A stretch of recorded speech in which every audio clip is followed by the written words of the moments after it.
that one there. We got this one here. All right. Welcome, everybody. Welcome to Millennial Nation. This is Millennial Nation Worldwide, and I am your host, the OG Millennial. You can follow me on Instagram and Facebook at O_G_Millennial. And of course, here on the YouTube page, we are at Millennial Nation Worldwide. Like, subscribe, definitely could use those subscriptions, and even share it if you can. Right now, I'm just going to give you folks a little bit of brief news happening in the world that's being perceived through these eyes, right? These eyes of a millennial. One of the things as a millennial that I'm still kind of addicted to is the wrestling world, right? I grew up watching wrestling, WWF during the 80s, and then I watched WWF change to WWE as well as WCW during the 90s. And I continued watching WWE after the 2000s when they absorbed WCW and pretty much became the only entity. It's his Monday, so they're doing something live right now. They got Monday Night Raw happening on Netflix, you know. But just some quick news for the WWE side. Bron Breaker, one of their premier stars, is still out due to hernia surgery. I heard on the Busted Open podcast with Bully Ray that they had Paul Heyman on, who is the advocate or the oracle, so they say, of the vision, right? The manager. He's playing the manager role. And he said that he talked to Bron Breaker in the offseason and that Bron Breaker is feeling focused and enraged. And so he was like, you know, he suggested to Bron Breaker that he should use that, you know, as the motivation to get him to come back faster. So, Bron, we are thinking about you. Hope we get you back by WrestleMania for sure. That would be great to see. And then on the AEW side, because they got some news too, right? They got some real loud attention by chants happening for the ICE situation, right? Like they got a wrestler named Brody King, and he's a very strong supporter of the Abolish ICE movement. And he wore a shirt saying Abolish ICE. Abolish ICE. Yeah, there we go. At a couple of shows in Mexico for the Mexican promotion down there, CMLL. And he got a lot of blowback because now there are fans, hundreds and hundreds of fans, chanting F ICE in the stands of these live AEW shows. And it's not just because Brody King gave like thousands of dollars to the Abolish ICE program. Yeah, man, that's tricky to say if you're a smoker with cottonmouth, you know. But so he's got a lot of support from the anti-ICE community, right? And with donating that much money, rightly so, he should be praised by that community. He did a great thing for that community. I don't necessarily agree with it personally, but I'm not going to knock the man. Unfortunately, their company is getting some knocks from the media, right? A lot of networks are saying that they don't want airing of F ICE on their stations, right? I guess it even went as far as having Donald Trump pointed out to the WB network, I believe it is, which is still the owners of, or co-owners with AEW of their product. Anyways, that news is still happening. It happened on one of their live shows in America, and they recently had a pay-per-view overseas in Australia, and it happened over there as well. So listening this Wednesday on AEW Dynamite, if you check it out, you know, you probably hear it if you're listening. I did hear through the podcast that they did a better job, AEW is, at covering up the chants when they were chanting it in Australia, right? They lowered the crowd sound, they elevated the sound of the announcers, and they talked over it, apparently. I myself am not aware of it because I didn't see the pay-per-view. But I did see the live taping on Dynamite when MJF was in the ring with Brody King, and then they started chanting "Fuck ICE" in the stands, loud and clear, with no edits at all. Nobody was there to hit that button to cover up that that chant, unfortunately. And so AEW got a little bit of negative feedback for that, but they seem to be bouncing back pretty well, which is good on them. You know, they need to try and focus on doing something to, you know, garner more eyes on their product, right? So if this is one way to do it, you know, is all press good press, it's in the eyes of the beholder, right? They kind of are taking a PR hit, but at the same time, there are a lot more people talking about it and looking at the AEW product. So in my millennial mind, I think it was a good move if you're looking to get eyes on the product. So that's the general wrestling news that I got for you guys right now. I got some other news too, though. This is more along the Netflix and in future show events, like some fighting news. For example, I recently saw on the YouTubes that it's possible we might get another Floyd Mayweather versus Manny Pacquiao fight. Yeah, I'm going to sit and let that resonate for a minute, because if anybody remembers the original Floyd Mayweather-Manny Pacquiao fight that I believe went to a decision and then Mayweather won it in a decision, it was an amazing fight. And I predict that's what would happen if they fought again, right? So it's very possible that that could happen, but it is set for hopefully, it's not set in stone yet, but hopefully in September. September 19th, live on Netflix in Las Vegas, Nevada, of course, right? We might be able to see Floyd Money Mayweather face off against Manny Pacquiao one more time. And I'm looking forward to it for two reasons. One, because these guys are a lot older now than they were back then. And because of that, I'm very interested to see what their stamina is going to be like. If they're able to pull off a good 12-round fight or 15-round fight, I would be amazed. That being said, I just don't see anybody ever being able to knock out Floyd Mayweather. So my conclusion, with Pacquiao being 47 and with Mayweather being 48, these guys still right next to each other. The tale of the tape should be similar. I'm thinking it just might not last as long. If it's a 12-round fight and they go all 12 rounds, man, these guys have got tanks for old men that surpass some of the, when I'm that age, I wouldn't be able to go 12 rounds. I couldn't go one round, let alone 12 full rounds, and these guys got 10 years on me. All right, I'm sorry, guys, not that much. You guys only got a few years on me, believe it or not, But it's not just Floyd Mayweather and Pacquiao who might be getting in the ring. There are also talks of Ronda Rousey getting back in the ring. And I am not talking about a wrestling ring, right? She tried her luck in the wrestling ring and it didn't go very well for her, some would say. I enjoyed watching it. It was kind of fun for me personally, seeing MMA people come into the WWE kind of brings more eyes to the product. So I was happy that she brought more eyes to the product, but the overall result wasn't that great, for her time in the WWE. And when she left, she talked a gang of shit about the WWE. So she's not fighting in that wrestling ring. She's going back to the cage. And it's not a cage that's going to be provided by Dana White. It's a cage that's going to be provided by Jake Paul, future promoter of the world, I guess, here with Netflix. So this is going to be very interesting to see if this card really happens, because this card is happening soon. This card is happening on, what is it? It's in May. I got it in May. It was sometime in May, man. It's coming up. But Ronda Rousey's 39. She's going against a girl named Serrano. And she was one of the pioneers. Yeah, there we go. She's one of the pioneers of women fighters. I don't know Gina Serrano personally, because I wasn't watching UFC fighting, let alone girl fights at that time. So I didn't start watching girls fighting in the cage and stuff until Ronda Rousey came around. And I was like, oh shit, she's a badass, right? So they're going to probably square up against each other, and it's very possible that it could go one of two ways. It's either, in my mind, right, I'm thinking it's going to end in the first round either way, but it's going to go one of two ways, right? It's going to either be like the Ronda Rousey-Nunes fight, where Ronda Rousey got her face bashed in for the first 25, 30 seconds of the first round, and just kind of lost focus and then got obliterated. It's very possible that might happen. But Ronda Rousey had a little bit of time getting training in her off time.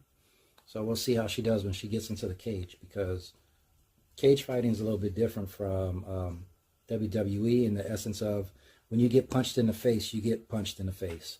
And if someone punches you in the face 5 to 6 times, you start getting a little oh shit, what's going on, right? And I can speak from experience, but the other way that could happen is Ronda Rousey grabs that arm, right?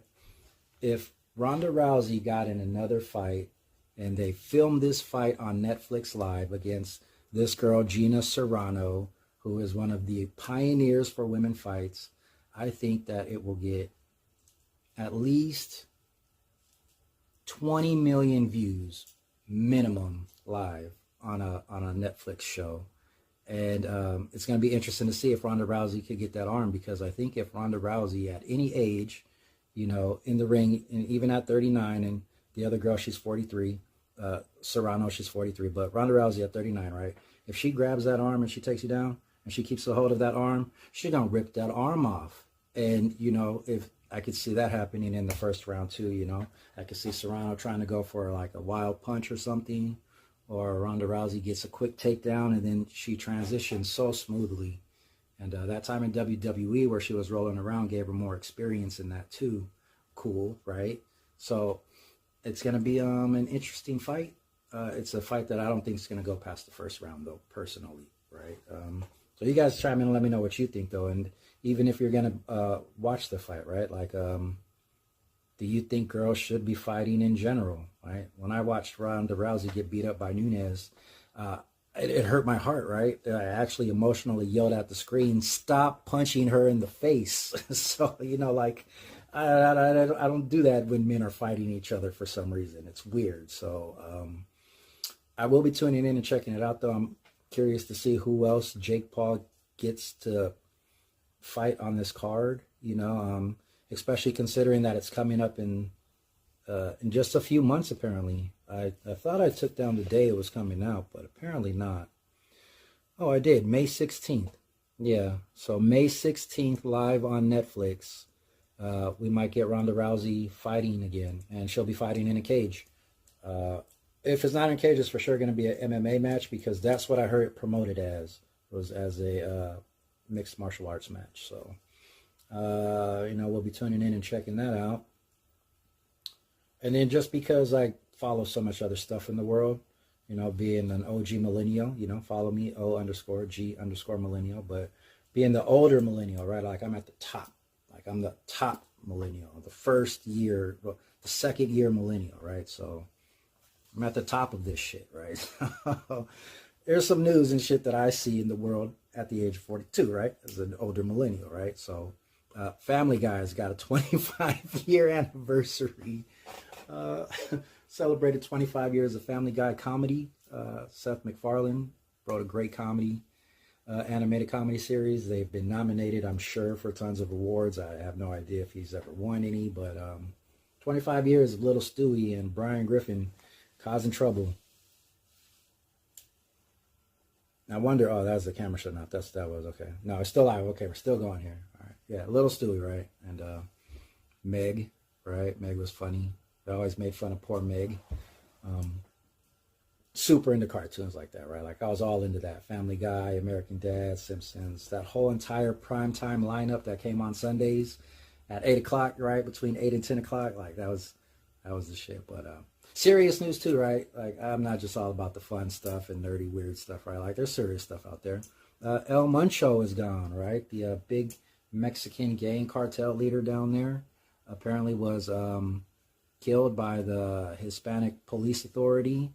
And now, because of that, there has in turn been a lot of chaos and anarchy happening throughout Mexico, different parts of Mexico, all throughout Mexico. They're setting cars on fire, they're setting buses on fire, a lot of vigilantes and people are out there taking over highways and freeways, and I've even seen some videos on the YouTubes and Twitters that, or X's rather, that people are stuck, right? People from all around the world, and you know, I'm American, so people from America are stuck there right now, and they're being told to stay in their houses and not to leave, and that is scary. On two aspects, and I don't want to get too into it because I don't want to be a newsy guy like that, but one, Mexico's right there on the other side. It's close. It doesn't take much to go across that border and start doing border wars, right? And we don't want to see that. I live in Los Angeles, and I'm not far from San Diego, which is on that borderline. So The second thing that I worry about is the vacuum effect that happens in any organization that is an organization. When any leader of an organization is gone, someone steps up and fills in that role. So, is this going to be the end of Mexican cartels?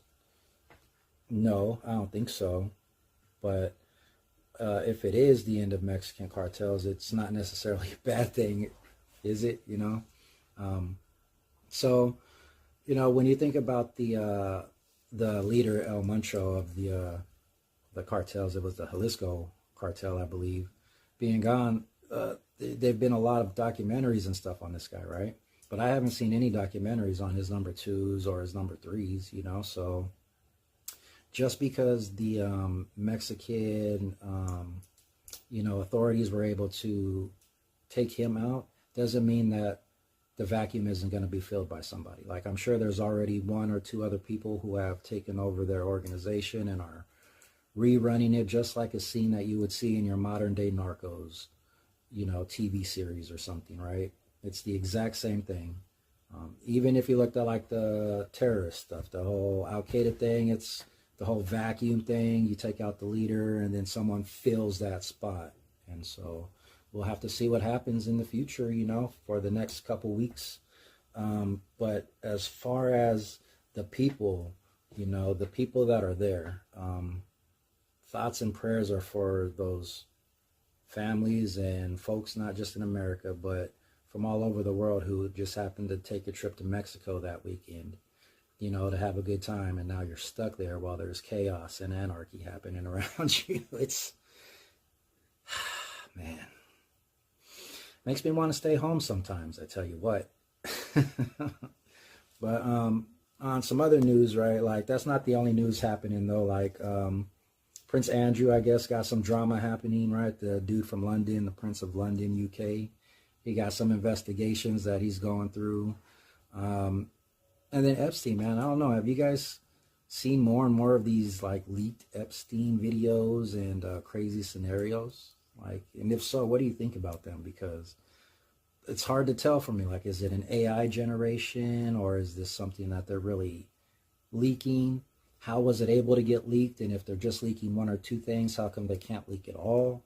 And then I guess most importantly, Donald Trump, why did you have to lie to me and say you was going to release all this stuff? And now I'm barely getting leaks here and there on the internet and having a hard time to decipher whether they're AI generated or actually real, right? Like, come on, man. So we got to figure out, we don't got to figure that shit. I don't give a fuck about Epstein anyway, honestly, So that's just my personal feelings, I think that there are some positives out there though, right? Like our animals, right? Like our animals are positiveness in the world, whether they're dogs or cats or whatever you got, that you can look at and be like, oh, this thing loves me. And I love this thing in return, right? So I got cat, right? So I be feeding my cat food. I normally like to feed them the raw cat food, but I'll be feeding them the wet cat food sometimes as well, right? And so here are some things that I've learned about cat food, right? If anybody's got a cat and even a dog, and a lot of their wet food, some of the ingredients, if you look on the labels, aren't the best ingredients. They're just fillers, right? Like if you take your basic can of Friskies and you take your basic can of Fancy Feast right here and you just turn to the back of the labels, right? And you read these ingredients right here. Here are a couple of them that you'll see right away, right? You'll see crude fiber, which is an insoluble, indigestible structure residue from plant materials remaining after acid and alkali treatments, right? So they take a plant, they strip it down with chemicals. Crude fat, also referred to as an ether extract, right? Represents the total fat soluble materials in food, including triglycerides, pigments, and vitamins, right? So it doesn't sound too bad at first, but then you hear something like it's determined by dissolving fat solvents like petroleum and diethyl ether, right? Diethyl ether. I don't know. It's diethyl ether, right? I know what the hell ether is. So, you guys are using petroleum, which I know is a form of crude oil, and you're using ether, another form, to create this chemical that is a substitutional fat, right? It's crazy. one of the other things, that I found out about this stuff is the fact that when I researched what diethyl ether actually is, because you could go on the internet and search any of this stuff and find out for yourself. So not only does it have petroleum, but this diethyl ether is a highly volatile, colorless, and extremely flammable liquid, right? And it's actually got a sweet, pungent odor, right? And it says here under the text that historically it was used as a surgical anesthetic, right? So I didn't know what an anesthetic is also, right? So one of the chemicals that they're using to put inside of our poor cat and dog's wet food is the same stuff they used as surgical anesthetics back in historical days, right? These crude fats and crude fibers are all different forms of petroleum, which is a rock substance, right? It's a mineral that's formed from rock clusters.